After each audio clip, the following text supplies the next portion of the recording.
Get ready with me for the Diwali party. तुम्ही जी समझताय ती Diwali party नहीं है जिसमें नाच गाना खाना पीना सब हो। हमारे यहाँ कुछ अलग होता है। अच्छा। आमच्या इथे पहिलं दिवाळीचं इन्व्हिटेशन शेजारच्या काकूंचं आलं।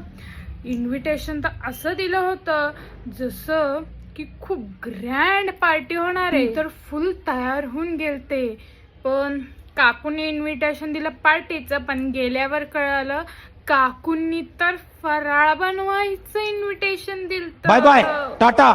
काकूंनी चिवड्यापासून सुरुवात केली ते चकलीवरच एंड केलं। त्या चकल्या गोल गोल दाबून दाबून माझंच डोकं गोल गोल फिरायला लागलं। काकूंनी अख्ख्या बिल्डिंग मध्ये बोंबाबोंब केली, मी केलाय हो फराळ, मी केलाय हो फराळ, पण शेवटी मदत कुणी केली? आमच्या घरी काकू।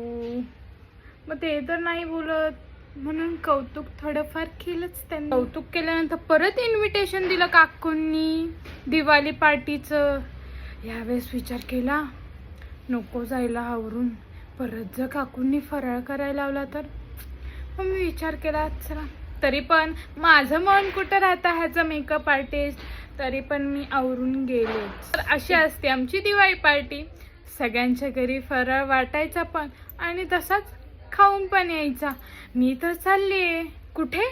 अहो शेजारच्या काकूंनी जे इन्व्हिटेशन दिलाय, तुम्ही येताय ना फराळ खायला? मी तर फुल ऑन रेडी आहे। तुम्हाला पण माझ्या व माझ्या परिवाराकडून दीपोत्सवाच्या खूप खूप शुभेच्छा। चला उशीर होतोय, नाही तर सगळा फराळ संपून जाईल। बाय।